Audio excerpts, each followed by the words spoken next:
You're the reason our family is poor. That sentence didn't just land in the room, it landed in my chest, heavy and final, like a judge's gavel. I didn't hear anger in my son's voice as much as certainty. That was the part that hurt the most. At 16, he already believed he understood the entire story of who I was, what I had failed to be, and why his life felt smaller than it should. He didn't yell it in a dramatic movie way. He said it flatly, like he was stating a fact he'd finally gotten tired of carrying alone. We were standing in my apartment, if you could call it that. One bedroom, thin walls, a couch that doubled as my bed when my back gave out. A place that smelled like burnt coffee and stale air because I couldn't remember the last time I opened the windows. I remember looking at his hands. They were clenched, shaking just slightly. I wondered when they'd stopped looking like a child's. "I'm done," he said. "I'm not living like this anymore." I wanted to argue. I wanted to explain inflation, layoffs, bad timing, the recession, the way life quietly reroutes you when you're not paying attention. I wanted to tell him I used to have plans. That I used to be someone people listened to in conference rooms instead of someone they rated with stars after a ride. But none of that would have mattered, because standing behind him was the packed duffel bag. And behind that was the car waiting downstairs. Not mine. My ex-wife's new husband drove it. He didn't even come up. Just texted that he was outside. He never came up for anything. Didn't need to. He lived in a house where nothing had to be explained. My son walked past me without another word. The door closed. The silence that followed was worse than the sentence itself. A week later, I saw the photos. A $95,000 BMW. Matte black. Red leather interior. A giant bow slapped on the hood like it was a joke. My son standing next to it, smiling in a way I hadn't seen in years. His arms slung around his stepfather's shoulder, casual. Comfortable. 16 years old. I was sitting in my car when I saw it. My car meaning the one I drove for Uber. Engine running, phone mounted to the dash, waiting for the next ride request to come in. I just dropped off a couple arguing in whispers about money, irony thick enough to choke on. I stared at the photo longer than I should have. Then the app pinged. Pick up in 5 minutes. I accepted. I always accepted. I drove 12-hour days to make child support. Not because the court forced me to, though it did, but because I couldn't stomach the idea of giving my son another reason to believe I was exactly who he thought I was. Every mile felt like a confession. Every 5-star rating felt like proof that I was good at making other people comfortable while my own life quietly collapsed. At night, when the city finally went quiet, I'd sit in the driver's seat and think about my father. He'd been a hard man. Not cruel. Just distant. The kind of man who believed feelings were indulgences and silence was strength. He died years ago without ever telling me he was proud of me. Or disappointed. Or anything that mattered. All I inherited from him was an old watch and the vague understanding that men were supposed to endure things without complaint. Which I did. Until I couldn't. The knock came on a Tuesday afternoon. I wasn't expecting anyone. I hadn't been expecting anyone for a long time. Bills slid under the door. Emails came through automated systems. Human contact was mostly limited to strangers in my backseat telling me where to turn. The knock was firm. Professional. When I opened the door, the man standing there didn't look like bad news. That somehow made it worse. Dark suit. Neutral expression. A folder held neatly against his chest. He said my name like he already knew the answer. "Yes," I said. He showed me a badge I didn't fully understand and said, "I'm here regarding your father." I felt something twist in my stomach. "My father's dead," I said. The words came out sharper than I intended. "Yes," he replied calmly. "That's why I'm here." I let him in. We sat at my small kitchen table. The kind that wobbles if you lean too hard on one side. I suddenly became acutely aware of the chipped mug in my hand, the stack of unopened mail, the faint hum of the refrigerator that sounded like it was always one breath away from giving up. The man opened his folder. "For the last 40 years, he said, certain patents filed under your father's name were classified under federal authority."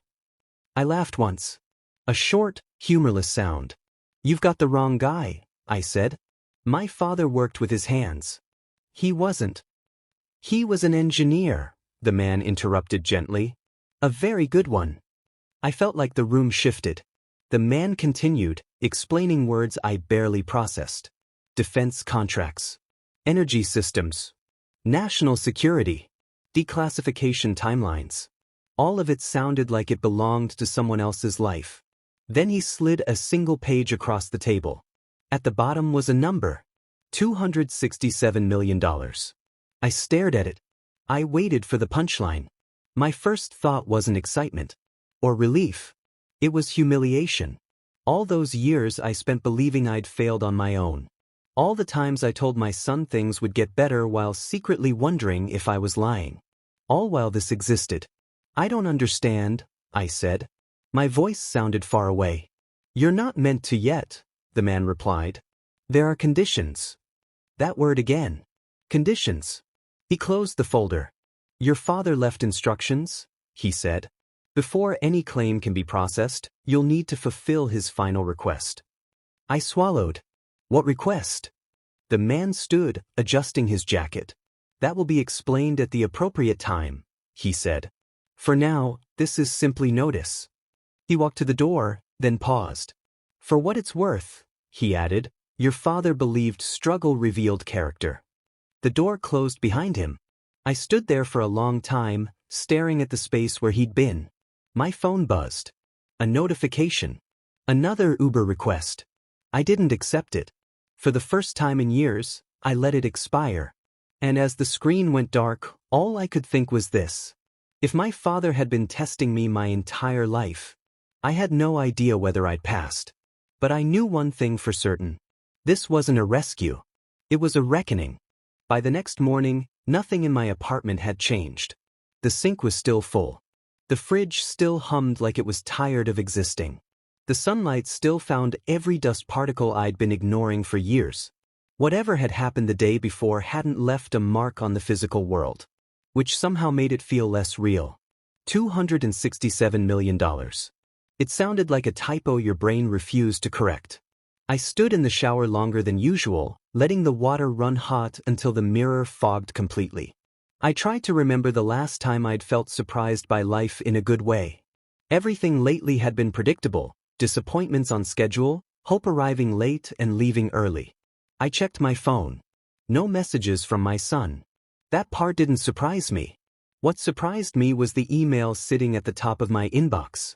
A rejection. Another one. Polite. Efficient. Written by someone whose name I wouldn't remember 5 minutes after closing the tab. We've decided to move forward with other candidates. I stared at it, then laughed quietly. Even now. Even after everything. I put on the same button-down shirt I'd worn to interviews for years. It still fit, technically. But it didn't fit who I was anymore. It belonged to a version of me that still believed effort guaranteed outcome. I drove. Not for Uber. Just drove. Past office buildings where I used to imagine myself again. Past coffee shops where men my age sat with laptops and headphones, talking about projects and deadlines. I told myself not to compare. I always did anyway. This wasn't how I thought adulthood would feel. When I was younger, I believed there was a moment, some invisible checkpoint, where everything would click into place. Career, confidence, family. Like snapping a seatbelt. Instead, it felt like I'd missed an exit somewhere around 35 and had been circling the same stretch of road ever since. My ex-wife's house wasn't far. I didn't plan to stop. My hands turned the wheel without asking me. The place was exactly how I remembered it. White exterior. Clean lines. A lawn that looked professionally judged every morning. The BMW was parked in the driveway, gleaming like it wanted to be noticed. I sat across the street for a long time. I told myself I wasn't angry. That was a lie. I wasn't angry at the money. I wasn't even angry at her new husband. I was angry at how easily my son had adjusted. How quickly comfort rewrote loyalty. Then I hated myself for thinking that. Because what 16-year-old wouldn't choose certainty? My phone rang. Her name. I almost didn't answer. What do you want? She asked, not unkindly. Just tired. I saw the car, I said. There was a pause. He's happy, she replied. That's what matters.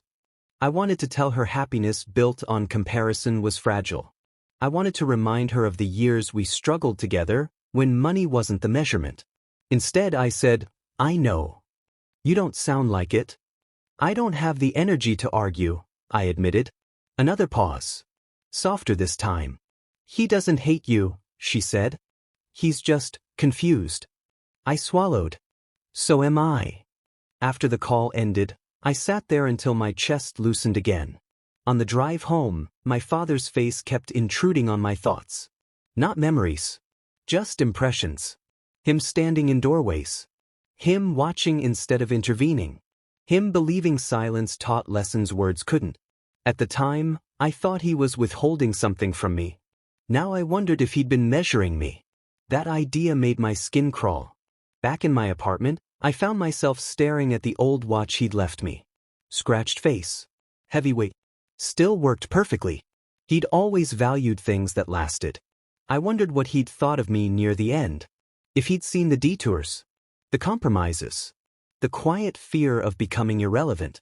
I sat at the table and did something I hadn't done in years. I wrote. Not a resume. Not a cover letter. A list. Everything I believed I'd failed at. Career trajectory. Marriage. Fatherhood. Courage. The list was longer than I expected. Then I stared at it and realized something uncomfortable. None of it mentioned money. That night, my son finally texted. I'm staying here for a while. I typed back a dozen different responses. I deleted all of them. What I sent instead was simple. I know. I love you. 3 dots appeared. Then disappeared. No reply. I lay on the couch staring at the ceiling, the weight of the number pressing down on me again.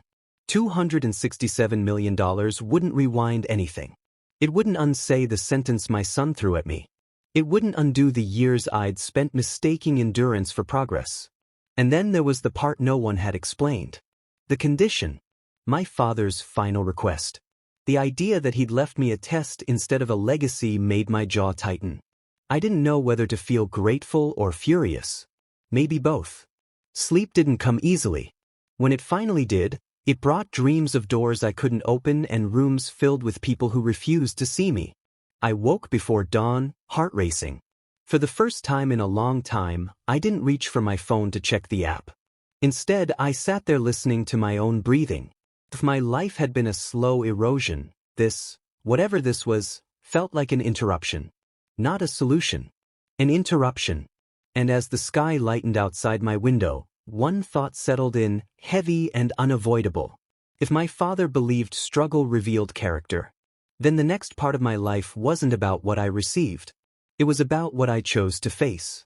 I just didn't know yet how much he expected me to prove. The second knock came 3 days later. Not on my door this time, but on my phone. I was sitting in my car outside a grocery store, engine off, hands resting on the steering wheel like I was waiting for instructions. I hadn't turned the Uber app on. I hadn't turned it off either. I'd been doing that a lot lately, hovering between decisions, pretending indecision was a strategy. The phone rang. A known number. I almost ignored it. Something told me not to. This is Daniel Mercer, the voice said when I answered. Measured. The kind of voice trained not to react. I'm following up on the notice delivered to you earlier this week regarding your father. I closed my eyes. Okay, I said. We'd like to formally walk you through the declassification and claims process, he continued. If you're available. I looked at the store entrance. People coming and going with carts full of things they'd forget about in a month. Normal life. Unaware. I'm available, I said. An hour later, I was sitting in a federal building that smelled like disinfectant and paperwork. Everything was beige. The kind of place designed to make you feel temporary. Mercer was waiting for me in a small conference room. Same suit. Same controlled posture. He motioned for me to sit. No recording devices, he said. Phones included. I slid mine across the table. He nodded, then opened a thick binder. For 40 years, he began, your father's work fell under restricted classification due to national security implications. I held up a hand. Stop, I said. Before you go any further, I need to know something. He paused. Did he do this on purpose? Mercer studied me for a moment. Yes, he said. Extensively. The word hit harder than I expected. On purpose. Mercer continued, laying out the story in pieces. My father had developed a series of patents tied to energy systems that reduced dependency on foreign infrastructure. Early stage. Too disruptive. Too valuable. The government stepped in.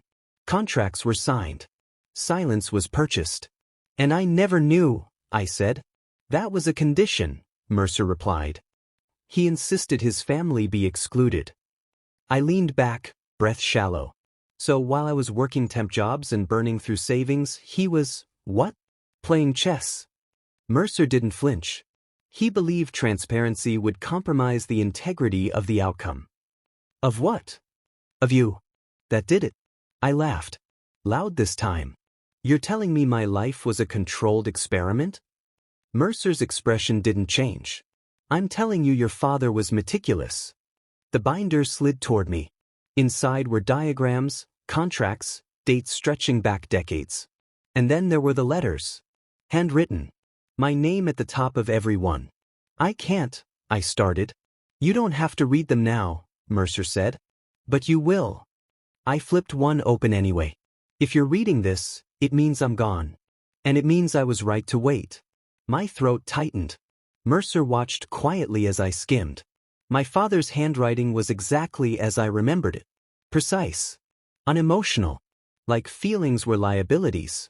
He anticipated this reaction, Mercer said. Anger. Betrayal. Confusion. Did he anticipate my son calling me a failure? I snapped. Silence. That wasn't part of the file, Mercer said carefully. I pushed the letter away.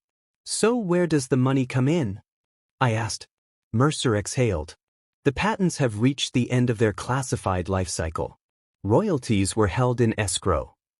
He slid a document across the table. The number was the same. $267 million.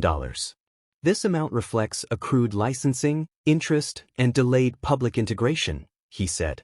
It is legally yours. I stared at it. Legally, I repeated. Yes. But not actually.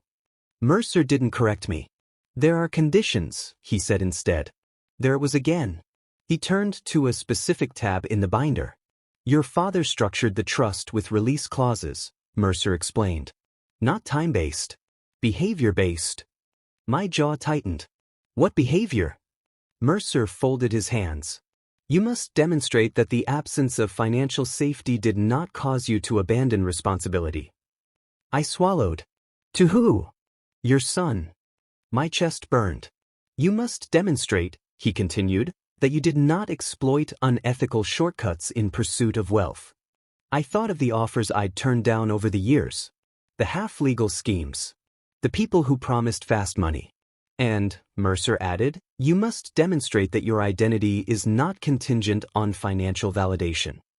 I let out a breath I hadn't realized I was holding. You're kidding, I said. I assure you, Mercer replied, this was drafted with extreme care. So what? I asked. I perform for you? For him? For yourself, Mercer said. We simply verify.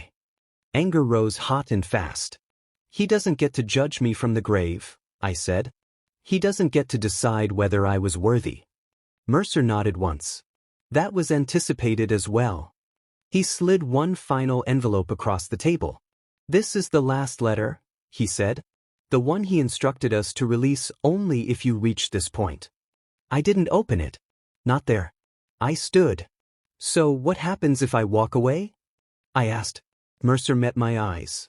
Then the funds are redirected to educational and research institutions, he said. As per your father's wishes. I laughed again. Bitter. He always had a backup plan, I muttered. Yes, Mercer said. He did. Outside, the air felt heavier. Like gravity had been adjusted while I wasn't looking. I sat in my car for a long time before starting the engine. I thought about my son. About the look on his face when he said those words. About the way certainty had replaced doubt. Thought about my father. The silence. The distance. The test he never told me I was taking. And then I thought about myself. Not the man I wanted to be. The man I'd been. The man I still was. The phone buzzed. A message from my son's school about tuition reminders. I stared at it, then turned the phone face down. This money wouldn't fix what was broken. But walking away wouldn't either. I realized then that the inheritance wasn't a reward. It was a mirror. And whether I liked it or not, my father had designed it to force me to look. As I pulled out of the parking lot, one question followed me, relentless and sharp. If everything I'd endured had been the test, what exactly was I supposed to prove now? I didn't open the last letter right away. I left it on the passenger seat like it might explode if I touched it too soon. The drive home felt longer than usual, every red light an accusation, every stop sign an opportunity to turn around and pretend none of this was real. But reality has a way of waiting you out. Back in my apartment, I set the envelope on the table and circled it for nearly an hour. I cleaned things that didn't need cleaning. I washed a single mug. I checked my phone even though I knew there'd be nothing new. Eventually, there was nowhere left to run. I sat down and opened it. My father's handwriting filled the page. Sharp lines. No wasted motion. He wrote the way he lived, direct, disciplined, emotionally economical. If you're reading this, it means you're angry. I scoffed despite myself. Good, the letter continued. Anger means you still care about who you could have been. My jaw tightened. He wrote about responsibility, about restraint, about how money didn't test a man, scarcity did. How abundance only amplified what was already there. I needed to know, he wrote, that you wouldn't abandon your post when life became uncomfortable. I folded the letter once, then unfolded it again. Abandon. That word echoed. I thought about the nights I came home too tired to talk. The weekends I told my son, later, and meant, never. The quiet distance that grows not from cruelty, but from exhaustion and pride. I hadn't left. But I hadn't always stayed either. The next morning, I met Mercer again. Same building. Same beige room. Same quiet authority. I read the letter, I said. He nodded. Then you understand the framework, he replied. Framework, I repeated. That's one word for it.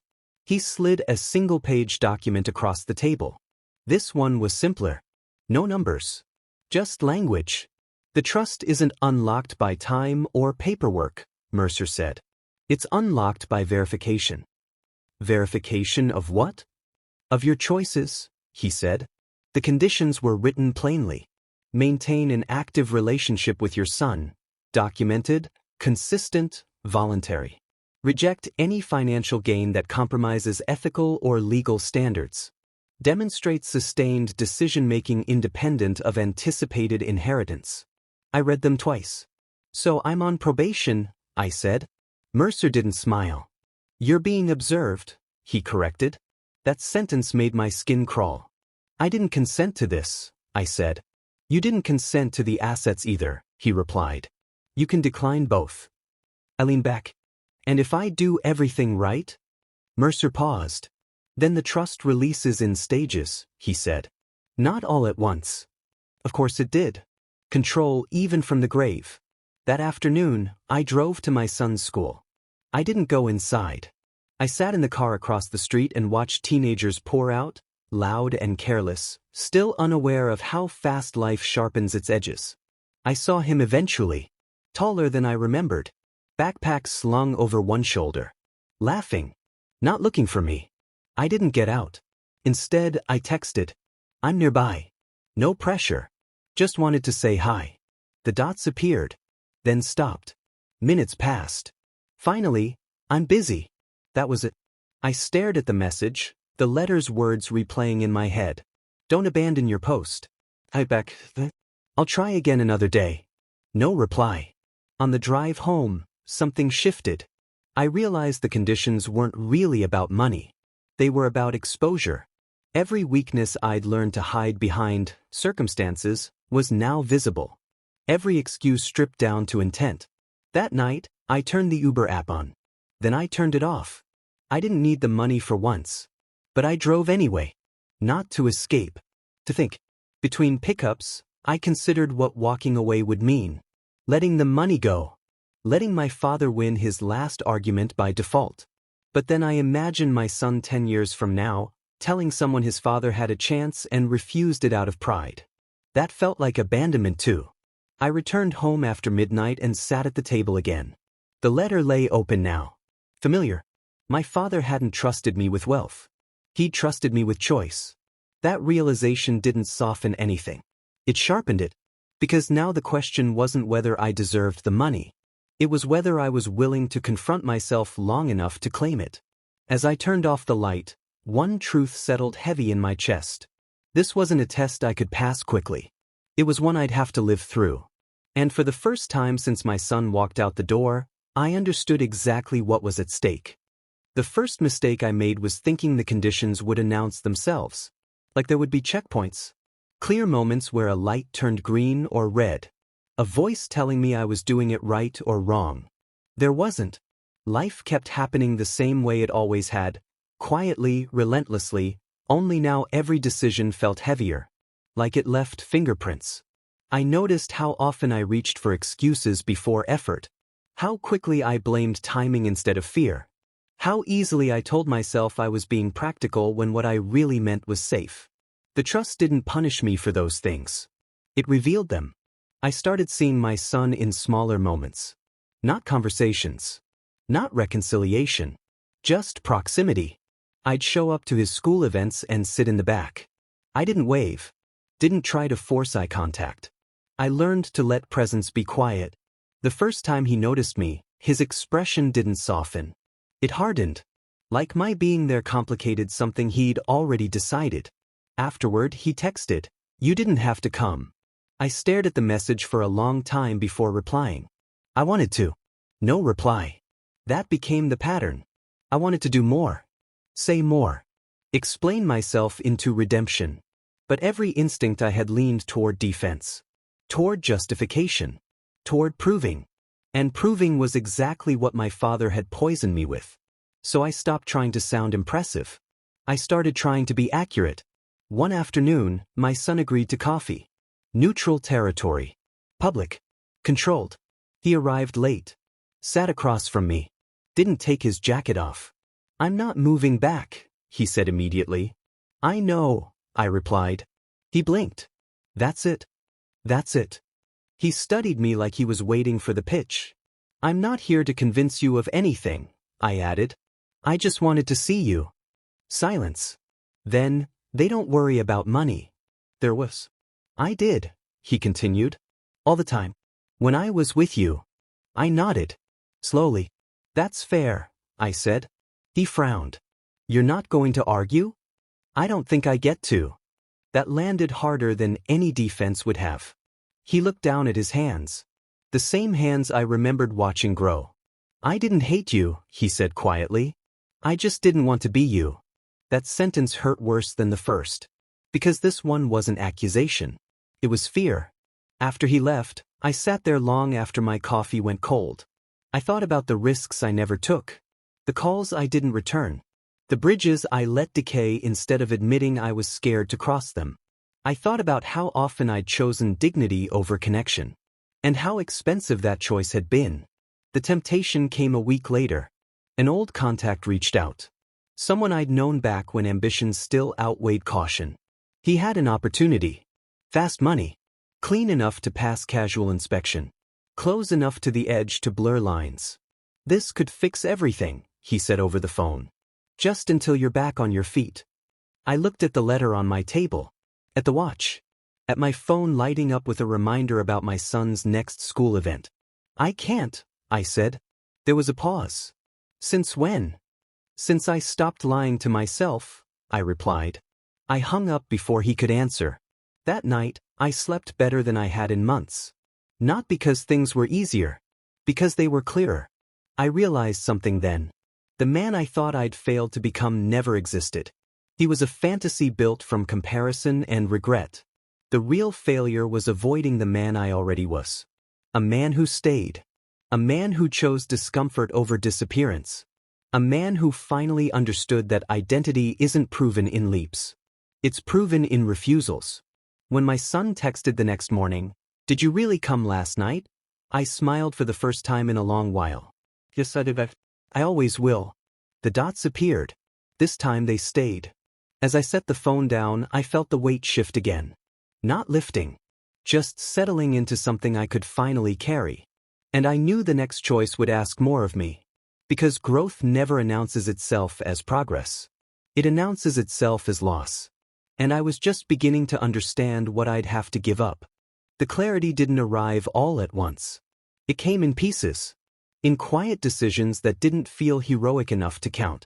In mornings where I woke up without dread and evenings where I didn't need noise to distract me from myself. I stopped waiting for permission. That was the real shift. For weeks, I'd been living like the trust was a referee, like somewhere, someone was watching, scoring my restraint. But one night, sitting alone with the letters spread out on the table, it finally occurred to me that I was still playing my father's game. I was letting him define the terms. That wasn't growth. That was compliance. The letter lay open, the words familiar now. I could quote parts of it from memory. Scarcity reveals character. Endurance proves worth. Don't abandon your post. I folded it carefully and slid it into a drawer. Not because I rejected it. Because I no longer needed it in front of me. The next morning, I called Mercer. I need to clarify something, I said when he answered. Of course, he replied. I'm not interested in passing a test, I said. I'm interested in living a life that doesn't require one. There was a pause.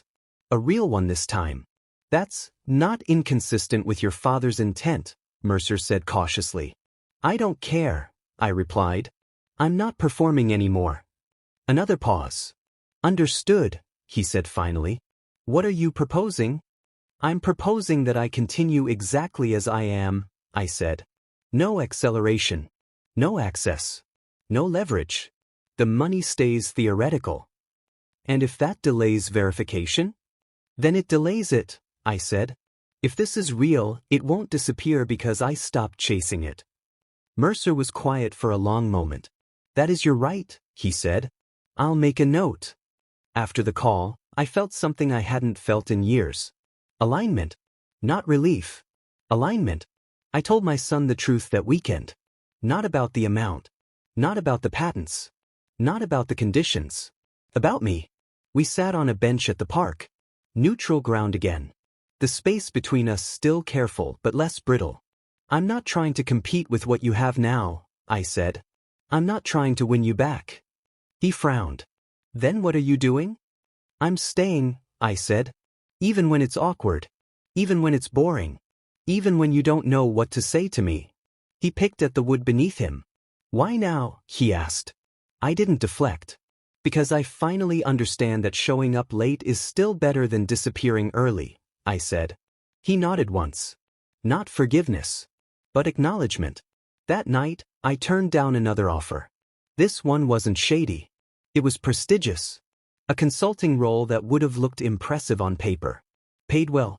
Demanded everything. It came with travel. Long hours. The unspoken expectation that work came first. Old me would have jumped. I didn't. I asked myself a question instead. Would this version of success cost me the same things as before? The answer came quickly. So I said no. The silence after surprised me. I expected panic. Regret. The voice telling me I was sabotaging myself. What I felt instead was relief. Not because the decision was easy. Because it was honest. I realized then that my father had never made this choice. He'd chosen impact over intimacy. Legacy over presence. Control over connection. He'd built something extraordinary. And left everything that mattered unsecured. I wasn't angry about it anymore. I just didn't want to repeat it. Weeks passed. My son started texting first. Small things. A meme. A question about a class. A complaint about traffic. Ordinary contact. Which felt extraordinary. One evening, as we walked together toward my car, he stopped. You're different, he said. Better. I asked. He shrugged. Quieter. I smiled. I'll take that. That night, I opened my laptop and began planning something new. Not a pitch deck. A structure. A life built with margins. Time buffers. Space for error. Work that mattered without consuming everything. I didn't know yet what it would look like. I just knew what it wouldn't cost. The money remained untouched. Untouched by design. I stopped imagining what it could buy and started asking what it might protect. And in that shift, something important settled. My father had believed that pressure forged men. I was beginning to believe that choice revealed them. As I turned off the light that night, I felt calm in a way I didn't recognize. Not because the future was secure, because my direction was. And for the first time, I understood that whatever happened next, I was no longer trying to become worthy. I already was. The only thing left was to live like it. The day my son asked to come with me, it didn't feel like a breakthrough. It felt casual. "Can you drive me?" he said, standing by the door with his backpack slung over one shoulder. No hesitation. No edge. Just an assumption that I would say yes. I did. We got into the car without ceremony. No music. No forced conversation. The kind of silence that isn't empty, it's settled. As I pulled out of the driveway, I realized how far we'd come without announcing it. He talked about school first. A teacher he didn't like. A project he was behind on. Ordinary complaints. I listened. Not to respond. To understand. At a red light, he glanced at me. "You're not working today?" he asked. "I am," I said. "Just not the kind that pays right away." He considered that. "Mom says you're different lately. Is that good or bad?" He shrugged. "Depends." That was fair. The moment came later than I expected. Not in a confrontation. Not in a speech. We were sitting on a bench outside the school gym, watching people pass like background noise in a life that finally felt centered. "Did you ever want more?" he asked suddenly. I knew what he meant. More money. More status. More proof. "All the time," I said. "I still do." He frowned. "Then why didn't you just do it?" I took a breath. "Because I didn't know what it would cost," I said. "And by the time I figured it out, I was already paying it." He stared straight ahead. "They have everything," he said quietly. "I know. Sometimes I feel stupid for liking it," he added. "You're not stupid," I said. "Comfort is convincing. That's why it works." He nodded slowly. Then he asked the question I'd been waiting for. "So why are we still like this?" There was. I didn't answer right away. "I could tell you something impressive," I said. "Something that would make all of this make sense." He looked at me. But it wouldn't be the truth," I said. "And I'm done trading honesty for approval." I turned toward him. "I don't want to be the man who shows up only after he's safe," I said. "I want to be the one who stays even when it's uncomfortable." He searched my face. "You don't care what they think?" "I do," I admitted. "I just don't let it decide for me anymore." That landed. Not like a revelation. Like a weight setting down. He leaned back on the bench. "My stepdad says money is just leverage," he said. "And what do you think?" I asked. He thought about it. "I think it makes people louder," he said. "But not better." I smiled. "That night," Mercer called. "I'm required to update you," he said. "Your actions over the past several months have satisfied the trust's primary behavioral conditions." I closed my eyes. And the initial release is approved," he continued. "Pending your confirmation." I imagined it. The accounts. The headlines. The shift in gravity. Then I looked at my son across the room, hunched over homework, brow furrowed in concentration. "I'm not ready," I said. There was a pause. "That is unexpected," Mercer replied.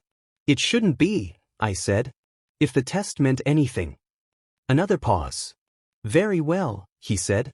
"We'll stand by." After I hung up, my son looked up. "Everything okay?" "Yeah," I said. "Just choosing patience." He smirked. "That's new." "Don't get used to it," I said. Later, as I drove him home, he stared out the window. "You know," he said, "they buy a lot of things." "I've noticed."